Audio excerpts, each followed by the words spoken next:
Hello everyone, कैसे हैं आप सब। मैं हूं भरत कुमार और आज हम पढ़ेंगे ट्वेल्थ का स्पेशली टॉपिक है यहाँ पे, ठीक है ना। ट्वेल्थ पॉलिटिकल साइंस, और जैसा कि आपको कंटिन्यू देख लिया होगा प्लेलिस्ट में, तो आज हमारा जो चैप्टर है वो पॉलिटिकल साइंस का ट्वेल्थ के विद्यार्थियों के लिए जो बहुत ही स्नेहशील है और जिनका बोर्ड का एग्ज़ाम है तो उनके लिए ये टॉपिक है, ठीक है ना।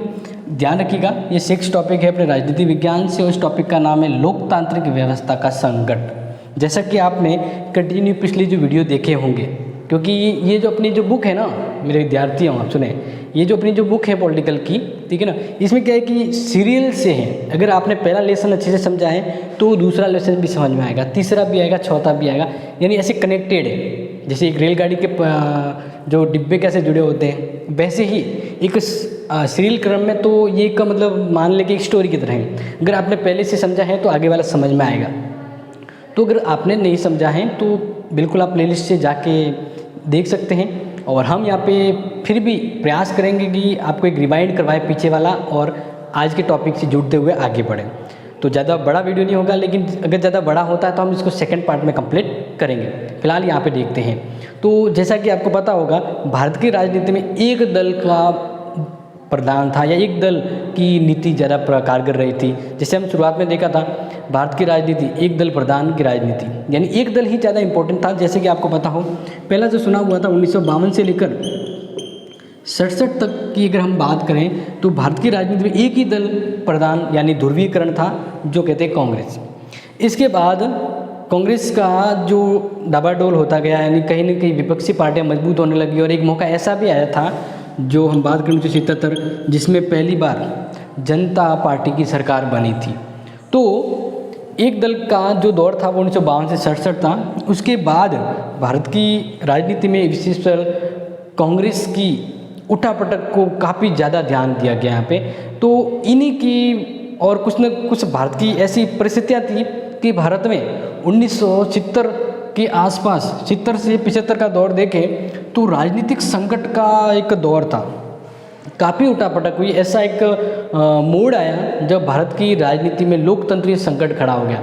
लोकतंत्र जहाँ पर लोगों को ज़्यादा महत्व दिया जाता है, लोगों की वजह से ये शासन चलता है, लेकिन जब लोकतंत्र की बात आती है, लोकतंत्र के अंतर्गत लोगों की वैल्यू नहीं दी जाती है और लोगों के अकॉर्डिंग शासन न चलाकर अपनी मर्जी से या मन मुताबिक जब कोई व्यवस्था चलती है तो वो लोकतंत्रीय संकट खड़ा हो जाता है। तो भारत में ऐसा कब हुआ, ऐसी क्या परिस्थितियाँ रही कि भारत में लोकतंत्र का संकट खड़ा हो गया, वही हम यहाँ पे देख रहे हैं इस लेसन में। तो कुछ पॉइंट यहाँ पे मैंने आपको दिए, जरूर आपको पता होगा, ये आपके बुक के पॉइंट हैं, ताकि आपको पता रहे कि मैं कौन सा पॉइंट है जो आपको समझाना चाह रहा हूँ। आपको कौन सा पॉइंट समझ में नहीं आया, बिल्कुल समझ में आ जाएगा, ठीक है। तो जब हम बात करें पृष्ठभूमि यानी बैकग्राउंड, हम इसकी बैकग्राउंड की ही बाट कर रहे थे। जैसे अगर मैं ये समझा रहा हूँ तो इसका बैकग्राउंड क्या है, कैसे। तो जैसे कि अब मैंने बताया शुरू में कि 1967 के बाद अपनी राजनीति में जो बदलाव आया, या हम कहते हैं वो जो उठापटक हुई, वो वजह थी लोकतंत्र के अंदर संकट खड़ा होना। अब इसकी जब हम बात करें तो आपको कुछ एग्जाम्पल जैसे बताएं कि लोकतंत्र में संकट तो कैसे। तो जिस आधार पे लोकतंत्र बनता है या जिस वजह से लोकतंत्र चलता है, वे वजह ही खत्म होने लग गई थी, या उन तत्वों को, उन मूल्यों को महत्व नहीं दिया गया जो लोकतंत्र के लिए ज़रूरी होता है। जैसे अगर हमें कहें हमें जीने के लिए खाना पीना ज़रूरी होता है, तो वैसे ही लोकतंत्र को चलाने के लिए क्या ज़रूरी होता है, और उन्हीं तत्वों पर संकट खड़ा हो गया। तो ये इसका एक पक्ष हम देखें आर्थिक संदर्भ में, तो उस दौरान आपको पता होगा भारत को काफ़ी लूट के गए थे अंग्रेज। वैसे भी स्थिति खराब हो गई, तो एक सोने की चिड़िया थी वो एक हड्डियों की रह गई थी। तो इस दौरान लोकतंत्र को चलाने के लिए काफ़ी चीज़ों की ज़रूरत होती है, जिसमें सबसे ज़रूरी होता है पैसा। अब पैसा देखा जाता है, यानी पैसा पैसा ही बोलता है, आपको पता होगा। बिना पैसों के कुछ चीज़ें हैं जो नहीं हो पाती है। तो भारत में तो ये ज़्यादा ख़राब कंडीशन थी। क्यों? क्योंकि इस दौर में भारत काफ़ी परिस्थिति ऐसा गुजरा कि एक तो इसी दौरान में अगर बात करें कि 1962 में चीन के साथ युद्ध हुआ, 1965 में पाकिस्तान के साथ युद्ध हुआ, और 1975 के आसपास की जब हम बात करेंगे यहाँ पे। लेकिन ये ऐसे दौर थे जिस वजह से भारत का ज़्यादातर जो फंड है वो सुरक्षा में चला गया, जबकि हमें अब अपने देश की उन्नति करनी थी, ठीक है, वो नहीं हो पा रही थी। इसके अलावा भी हम बात करें तो ऐसा हुआ कि जब 1971 का चुनाव हुआ, हम बात करें 1971 का जब चुनाव हुआ, तो उस दौरान भले ही चुनाव के लिए इंदिरा गांधी ने गरीबी हटाओ का नारा दिया था, लेकिन यथासंभव ये आगे आने वालों के दौर में भी ऐसा कोई ये सुधारात्मक कोई पहलू नहीं था। भले ही ये विजय हो गई थी, लेकिन ये जो गरीबी हटाओ का नारा दिया, ये उस समय डिमांडिंग था, पॉपुलर था, क्योंकि लोगों को पता था कि कितनी गरीबी है और हमें आज़ाद होना था, इस गरीबी से हमें आज़ाद होना था। इसलिए काफ़ी चीज़ों को ध्यान में रखते हुए ये एक नारा भी काफ़ी इम्पोर्टेंट रहा। अब इस दौरान आर्थिक सुधारों की ज़रूरत थी, क्योंकि अगर देखा जाए तो वर्ल्ड के जितने भी डेमोक्रेटिक देश है ना, वो बिना पैसों के नहीं चलता है। कोई भी काम हो, फिर सरकारी काम हो, योजना चलानी हो, जन योजना को चलानी हो, नौकरशाहों को पैसा देना हो, तो लोकतंत्र चलाने के लिए पैसों की ज़रूरत होती है। लेकिन इस समय पैसों का अकाल पड़ गया था, मान लीजिए, और ऊपर से बारिश भी नहीं हुई, मानसून खराब हो गया, फसल है वो कैसे टेंशन हो गया, फसल भी उत्पादन नहीं हो रही थी। तो बात करें 1973 के आसपास लगभग 20% महंगाई बढ़ी। अगर कोई वस्तु है, मान लीजिए कि वो 100 रुपये की मिल रही थी, तो वो एक ही साल में 120 रुपये हो गई तुरंत। और इसी तरह 1973 की बात है, और 74 के अंदर ये जो महंगाई है वो 30% बढ़ी। 30% यानी मान लीजिए कोई वस्तु से 100 की है तो वो 130 रुपये में मिल रही है, अचानक से भाव बढ़ गया। जैसे कि अभी आपको पता होगा, गेहूं का भाव एक जो बोरी आती है वो 2000 रुपये था, लेकिन इस साल सीधा 4000 हो गया। क्यों? उत्पादन कम हो गया, ठीक है, पॉपुलेशन ज़्यादा हो गई, तो पैसे तो बढ़ना ही था। तो इस वजह से महंगाई ज़्यादा बढ़ गई। अब महंगाई होने से कहीं ना कहीं ये प्रभाव पड़ता ही है भारत की इकोनॉमी, क्योंकि लोकतंत्र चलाने के लिए पैसों की ज़रूरत है, लेकिन पैसे यहाँ पे कम हो रहे थे। फिर जो तेल उत्पादक जो देश थे ना, वहाँ पर भी संकट आ गया, यानी तेल की सप्लाई नहीं हो रही थी। तो तेल की सप्लाई नहीं होगी तो आवागमन के साधन नहीं मिलेंगे, यानी साधन कम हो जाएंगे, क्योंकि अगर साधन चलाएंगे तो पेट्रोल महंगा आएगा, अगर पेट्रोल महंगा होगा तो चीज़ें महंगी हो जाएगी। तो ये जो चीज़ें थी वह लोकतंत्र के बीच में आड़े आ रही थी। पहली बात तो ये आपको समझ में आ गई। लोकतंत्र में कहीं ना कहीं अगर बिहार की बात करें तो बिहार में तो काफ़ी ज़्यादा संकट हो गया था, यानी इतना ज़्यादा संकट हो गया कि वहाँ पे भूखे मरने लग गए लोग। क्या हो गए? भूखे मरने लग गए लोग, और कई देशों में तो आर्थिक संकट तक आ गया था, वित्तीय आपातकाल जैसे अगर हम कहते हैं। और इस दौरान भारत की जो अर्थव्यवस्था है वह 8% कम रही। कितनी रही? 8% कम रही, ठीक है ना। और मानसून भी असफल रहा, यानी हम लोकतंत्र के लिए पैसों की बात करते हैं, लेकिन पैसे यहाँ पे कम रह गए। फिर ये चीज़ समझ में आ गई। अब हुआ क्या, जब महंगाई ज़्यादा बढ़ी तो इस वजह से कुछ लोगों के मन में असंतोष आ गया। मतलब कहते हैं ना कि जब सरकार काम नहीं कर रही है तो दिमाग भेजा खराब हो जाता है, कर क्या रहे हैं समझ नहीं आ रहा है, तो फिर हम सरकार की कमियां निकालने या उसका विरोध करते हैं। तो ऐसा ही हुआ। ऐसा कैसे हुआ?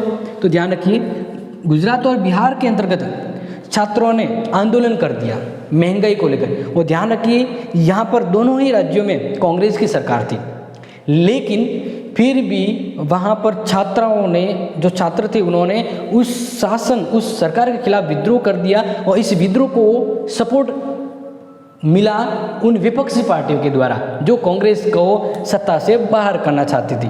तो इस वजह से ये आंदोलन काफ़ी ज़्यादा फैला।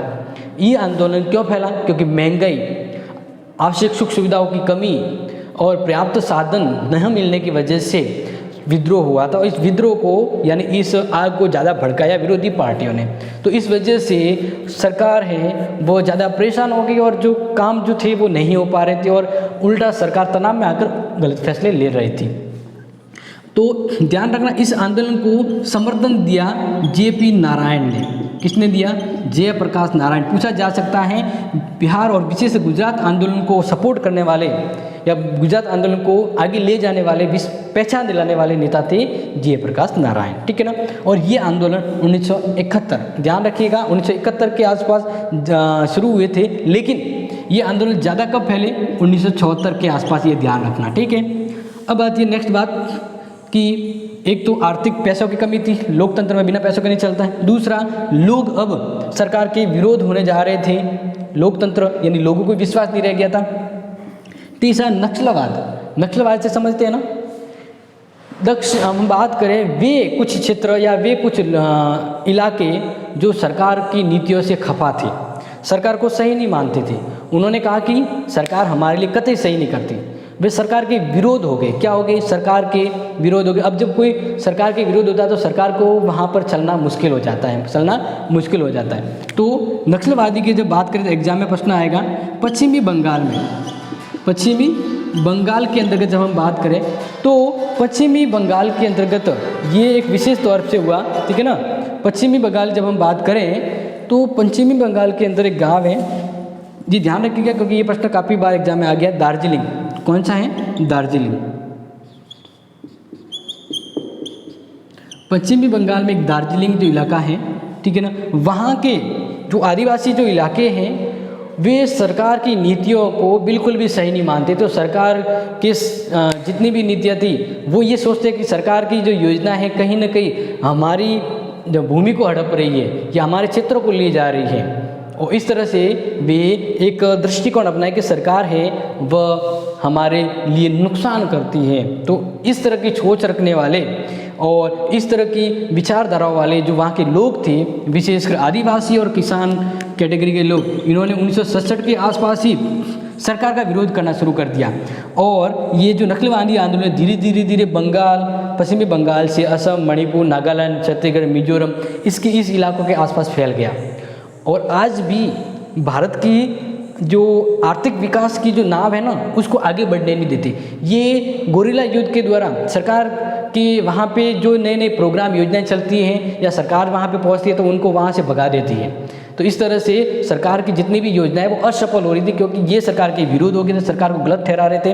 और ये इस तरह से ये नक्सलवादी इलाका था या नक्सलवादी क्षेत्र था, वह लोकतंत्र व्यवस्था को बनाने में रोड़ा आ रहा था। समझ में आ गया।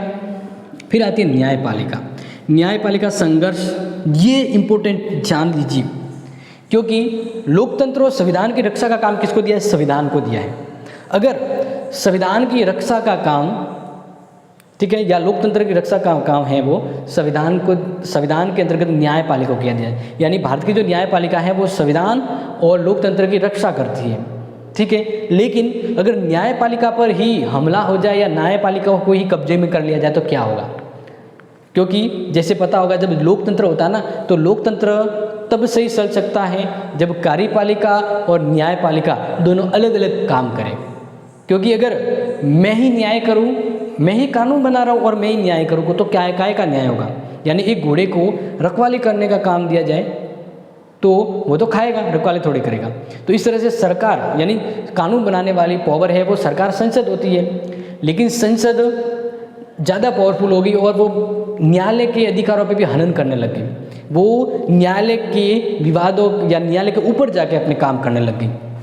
तो ये हुआ तब जब हम बात करें भारत की राजनीति में, जब क्या हुआ कि अपने नए न्यायाधीश बनने की बात थी, नया न्यायाधीश बनना था, ठीक है ना।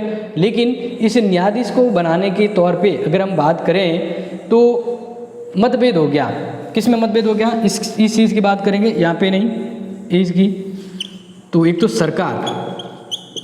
सरकार ये न्यायपालिका के मध्य, क्योंकि देखो लोकतंत्र की पहरी ये होती है, लोकतंत्र को चलाने के काम इनको होता है। लेकिन न्यायपालिका, इनके बीच क्या हो गया? मतभेद हो गया। क्या हो गया? मतभेद। क्यों हो गया? क्योंकि जब पुराने जो न्यायाधीश थे वो रिटायर्ड होने वाले थे और उसकी जगह नया न्यायाधीश आता है, तो ध्यान रखना सिस्टम क्या होता है कि जैसे अगर हम वर्तमान की बात करें 33, भारत के सर्वोच्च न्यायालय में 33 प्लस 1 न्यायाधीश है, ठीक है। तो ये न्यायाधीश जब रिटायर्ड होता है तो इनमें से ही एक नया न्यायाधीश बनता है, ठीक है। लेकिन इनमें से एक नया न्यायाधीश जो भारत का मुख्य न्यायाधीश बनेगा वो किस कंडीशन में बनता है? जो सबसे ज़्यादा उम्र में हो उसे ही मुख्य न्यायाधीश बना दिया जाता है। लेकिन सरकार इस समय कांग्रेस की थी, तो कांग्रेस ने क्या किया, अपने मतलब के या कहें या किसी न किसी वजह से उसने क्या कर दिया कि जो परंपरा थी कि अगला न्यायाधीश मुख्य न्यायाधीश है वही बनेगा जो वरिष्ठ न्यायाधीश होता है। लेकिन इन्होंने क्या कर दिया, इन्होंने जैसे मान लीजिए 33 है, तो जैसे 30 नंबर वाला, 31 वाला, 32 वाला और 33 वाला, ये 3 न्यायाधीश मान लीजिए फिलहाल है। तो उन्होंने इसकी बारी थी, लेकिन इसको नहीं बनाया, इसको भी नहीं बनाया और इस वाले को बना दिया। क्यों? क्योंकि ये जो था वो कांग्रेस पार्टी का समर्थक था, इसलिए कांग्रेस ने ये गलत किया।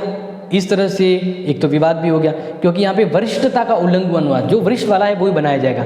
तो उस समय जो न्यायाधीश बने थे, आप नोट कर लेना, उस समय जो न्यायाधीश बने वह परंपराओं का उल्लंघन करते हुए बने थे, परंपराओं का उल्लंघन करते हुए बने, और इस वजह से इनके मध्य भेदभाव या कह सकते हैं दोनों के मध्य विवाद खड़ा हो गया। क्या हो गया?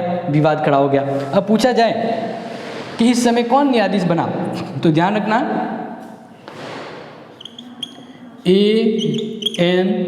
रे, इसको न्यायाधीश बना दिया गया, ठीक है ना। तो इस वजह से विवाद खड़ा हो गया। फिर दूसरा क्या हुआ कि एक प्रश्न खड़ा हो गया कि मूल अधिकार कांग्रेस है या जो संसद है या फिर सरकार है वो मूल अधिकारों को बदल सकती है, संविधान को बदल सकती है, संविधान को बदल सकती है। तो टेंशन हो गई कि अगर ये सरकार अपने मतलब के लिए संविधान के नियमों को बदल दिया तो फिर लोकतंत्र संकट में आ जाएगा। क्या होगा? लोकतंत्र संकट में आ जाएगा। फिर क्या करें? यानी दिक्कत ये होगी, क्योंकि अगर आपको पता है तो अब सिस्टम है कि भारत के संविधान को बदलने का पावर तो संसद के पास है, लेकिन संसद भारत के संविधान का मूल ढांचा नहीं बदल सकती है। लेकिन पहले ये फिक्स नहीं था।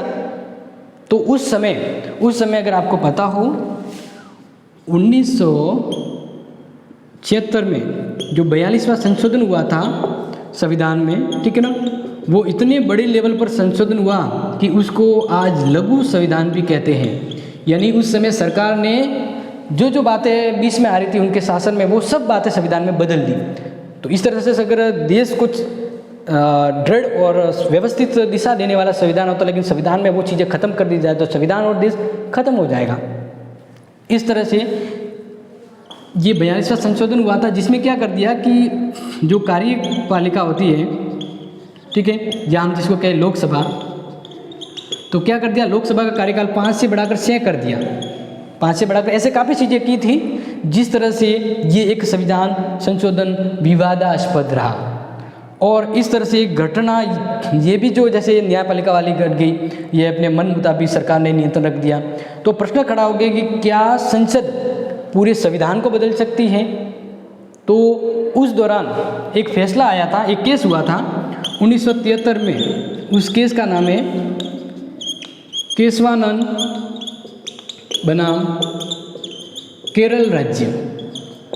तो इस समय ये जो विवाद खड़ा हुआ था वो मूल अधिकारों को लेकर खड़ा हो गया। क्या मूल अधिकारों में पूरा बदलाव किया जा सकता है? क्या संविधान का कोई भी भाग बदल सकती है? तब केशवानंद बनाम केरल राज्य के अंतर्गत फैसला दिया गया कि जो संसद होती है ना, वह संविधान को बदलने का पावर उसके पास ही है, लेकिन संसद है वो संविधान का मूल ढांचा नहीं बदल सकती। मूल ढांचा नहीं बदल सकती। मान लीजिए घर की नींव है, अगर नींव को हिला दिया तो पूरा घर का घर ढह जाएगा, खत्म हो जाएगा। तो इसलिए संविधान का एक मूल ढांचा, एक नींव है, उसको चेंज नहीं किया जाना चाहिए। भले ऊपरवाड़ी मकान में कोई बदलाव कर दो, या ऊपरवाड़ी यानी कहने का कुछ ऐसी बातें हैं संविधान में वो बदल दो, लेकिन भारत का संविधान का मूल ढांचा नहीं बदला जाना चाहिए। ये फैसला दिया गया और वर्तमान में ये कारगर है, ठीक है। तो ये समझ में आ गया, यानी न्यायपालिका और इनके बीच मतभेद हो गया था, जिस वजह से लोकतंत्र में संकट खड़ा हो गया, क्योंकि लोकतंत्र का पहरी न्यायपालिका होती है। अब इसी समय 1970 में क्या होगी, सरकार से खफा हो गई रेलवे कर्मचारी, क्योंकि आपको पता होगा सबसे ज़्यादा सार्वजनिक क्षेत्र में काम करने वाले एरिया है रेलवे। तो रेलवे के कर्मचारियों ने सरकार से खफा हो गए। क्यों? क्योंकि उनको बोनस नहीं दिया गया, एक तो बोनस नहीं दिया गया, और अन्य सुविधाओं की मांग को लेकर, अन्य सुविधाओं की मांग, इन मांग को लेकर उन्होंने धरने पे बैठ गए। यानी रेलवे एक दिन अगर काम बंद कर दे तो काफ़ी करोड़ों का नुकसान हो जाता, लेकिन इन्होंने सरकार की नीतियों से परेशान होकर धरने पे बैठ गए, और धरने पे बैठने के बावजूद अगर अंत में देखें तो इसका कोई रिजल्ट नहीं निकला, क्योंकि यहाँ की लोकतांत्रिक सरकार ने इनको दबा दिया। क्या कर दिया? दबा दिया। तो ये ध्यान रखना, ये हुआ था 1974 में, और किन वजह से हुआ था ये भी ध्यान रखना। लेकिन इस हड़ताल का सरकार के ऊपर कोई फर्क नहीं पड़ा, न इनको कोई सुविधाएं दी गई है, ये इस आंदोलन को दबा दिया गया और रेलवे कर्मचारी वापस काम पे आ गए। तो इस तरह से न तो लोगों की आवाज़ों को ध्यान दिया जा रहा था, न न्यायपालिका से ताल्लुक हो रहा था, और अस्त व्यस्त हो रहा था हर पूरा लोकतंत्र। फिर बात आती है आपातकाल। लोकतंत्र सबसे ज़्यादा संकट में कब पड़ गया? जब सरकार ने अपने मतलब के लिए आपातकाल लगा दिया, देश में इमरजेंसी घोषित कर दी, बिल्कुल। और ये लोकतंत्र का सबसे बड़ा संकट था, यानी लोकतंत्र को ख़त्म करने वाली चीज़ थी ये। और ये आपातकाल कब लागू हुआ था? ध्यान रखना, 25 जून 1975 को आपातकाल घोषित कर दिया गया। ध्यान रखना, उस समय प्रधानमंत्री थी इंदिरा गांधी, पूछा जा सकता है, इंदिरा गांधी, और राष्ट्रपति थे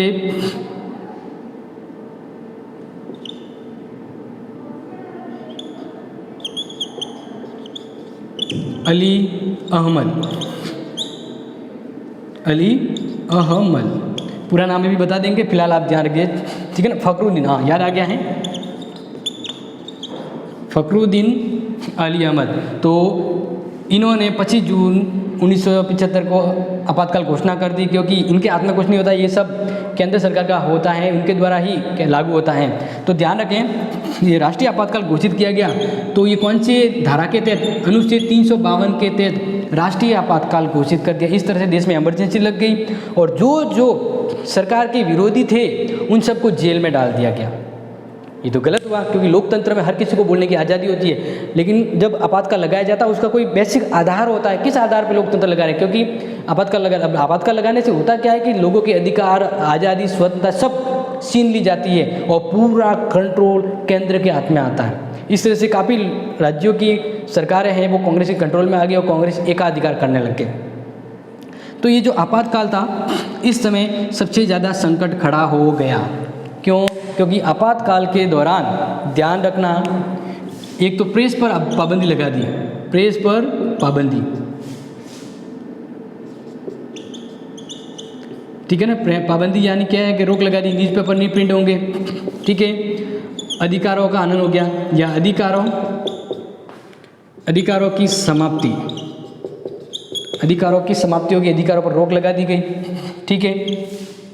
और काफ़ी नेता गिरफ्तार हुए, और इस दौरान एक नया हम बात करें, इस दौरान कांग्रेस ने एक और गलत हथियार का यूज किया, वो था निवारक नज़रबंदी। निवारक नज़रबंदी, ये 4 काम है कांग्रेस ने भरपूर की, और इस आपातकाल को मतलब सक्सेस करना था, और लोगों की आवाज़ को दबा दिया। निवारक नज़रबंदी क्या होता है कि जो ऐसा कोई है जो देश के विरुद्ध होने वाला है या आतंकवाद फैलाना चाहता है, उन लोगों को बिना किसी कानूनी कार्रवाई के सीधा नज़रबंद कर देते हैं। इस तरह से क्या होगा कि कोई फलाना व्यक्ति है, मान लीजिए वो देश के लिए कहीं ना कहीं आंदोलन या कहीं झगड़ा कराना चाहता है, या आतंकवादी बुलाना चाहता है, या बम फोड़ना चाहता है, तो सरकार को पता लगता है, तो सरकार क्या करती है, उसको जेल में नहीं डालती है, या कानून जेल न्यायालय में नहीं ले जाती है, सीधा कहीं ना कहीं नज़रबंद कर देते हैं, ताकि न तो नज़रों के सामने आएगा और न विरोध होगा। तो एक तरह से तो ये सही है, लेकिन आपातकाल के दौरान ये जिस तरह से इसका यूज़ किया गया था वो गलत था, क्योंकि सरकार ने क्या किया कि जो सरकार के विरोधी थे, जो आपातकाल का विरोध कर रहे थे, उन सबको बिना किसी केस लड़े सीधा जेल में डाल दिया गया। तो ये तरीके अपनाए थे, ध्यान रखना है उस समय, ठीक है। और संकट इतना होगा कि फिर उनको ये संकट है वो काफ़ी ज़्यादा हुआ था, काफ़ी नेताओं को गिरफ्तार कर दिया, जिसमें पॉपुलर नेता जो जयप्रकाश नारायण वगैरह थे, इन लोगों को इनकी आवाज़ दबा दी। क्या कर दी? आवाज़ दबा दी, इनको कंट्रोल में रख दिया गया। लोकतंत्र की जो पुकार थी, लोकतंत्र की जो आवाज़ थी, उनको समाप्त कर दिया गया। यानी ये एक लोकतंत्र का वास्तविक संकट कह सकते हैं। इतना ज़बरदस्त फैसला था। जब पूछा गया, क्योंकि आपको पता होगा, इसके बाद हम बात करें परिणाम की। क्या बात करें? परिणाम की। परिणाम क्या हुआ?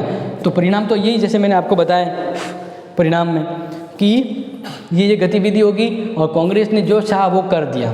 पूरी तरह से कंट्रोल में रख दिया और बाकी सरकार को गिरा दिया गया। तो ये परिणाम था कि उसने ये चीज़ें मकम्मल की। अब इस वजह से जब परिणाम के उपरांत जब हम बात करें तो इस आपातकाल की जांच के लिए एक आयोग बैठाया था। प्रश्न आ सकता है, इम्पोर्टेंट है कि आपातकाल की सही है गलत की जांच के लिए एक आयोग बैठाया था जिसका नाम था GSC शाह आयोग। 1977 में जब जनता पार्टी आई, कौन सी आई? जनता पार्टी। तो जनता पार्टी जब आई तो उसने कहा कि भाई ये जो आपातकाल लगाया था सही था या गलत, इसकी जांच करो।